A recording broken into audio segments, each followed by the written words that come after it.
this. This is my golden retriever. All right, I'm gonna tell you all the things that I didn't expect getting a puppy, or things that you should definitely know before getting a puppy, because I did one of those impulse buys. I saw her, I called the lady to go say, hey, can we look at her today? Picked her up, bought her that day, all within like a 24-hour time period, maybe like a 12-hour time period. So I definitely made an impulse decision, and I'm just going to tell you some of the things that I didn't expect getting a puppy. So the first thing that I want to mention is you should probably be prepared. You probably shouldn't make a decision of getting a dog without having any supplies. I didn't have a food bowl, I didn't have a leash, I didn't have a collar, I didn't have anything. So I literally called the lady that morning, can I look at your dog tonight? She said yes. And I went to PetSmart and I literally bought anything I could think of, like dog bowls, leash, collar, treats, just anything that I could think of I got that day, which you should probably look into a little bit more before you do that, but that's what I did. Another thing when you're picking up your puppy for the first time is you should always use the food that they've been feeding him or her, because they can get sick if they have a dietary change that's really abrupt. So always, they should give you a bag of food that they've been feeding it, or at least look at the bag and make sure you're feeding it that food. So our mistake was, I want to say for the first couple days, we were setting an alarm at night to let her out every 2 hours, because we thought, oh, they can only hold their bladder for every month. So like if she's 2 months old, she can hold her bladder for 2 hours. So we were setting an alarm and waking up every 2 hours to let her out, even though she could have slept longer through the night, because they generally sleep longer through the night. And she'll let us know if she needs to go out. Like, she'll be barking. We were putting her in her crate, so she would bark if she needs to go out. And yeah, we were just setting an alarm and becoming sleep deprived for basically no reason at all.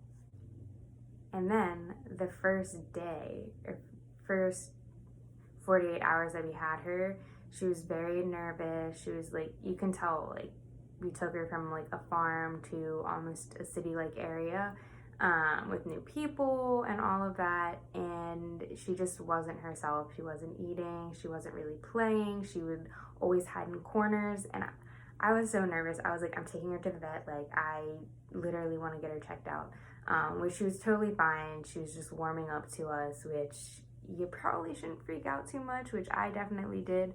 But it is always good, at least when you get a puppy, to take them to the vet the first week that you have them, just for a checkup. Even if they do have all their shots, it's just always good to get them checked out. The first 2 weeks that I had her, I was losing my mind. I was regretting it. I was like, this is so hard. It was draining me. I was also working from home at the same time. So working from home and trying to watch a puppy and let her out every 2 hours was very difficult. But very grateful that I had that opportunity, for sure. But I will say that I was losing my mind. The best thing I ever did was get a doggy gate. So either a room divider so you can keep her in one area, or like a little playpen, so you know she's not getting into anything that they shouldn't be, and it's just like a peace of mind. So definitely get a room divider or a doggy gate of some sort. I knew puppies' teeth. I knew they lost their teeth. I knew they would chew on things, but I didn't realize that puppy teeth are so dang sharp. They're so sharp. Their bite, even if they're like a very small puppy, hurts. It hurts. It's not fun. So definitely get a variety of toys. Get like soft toys.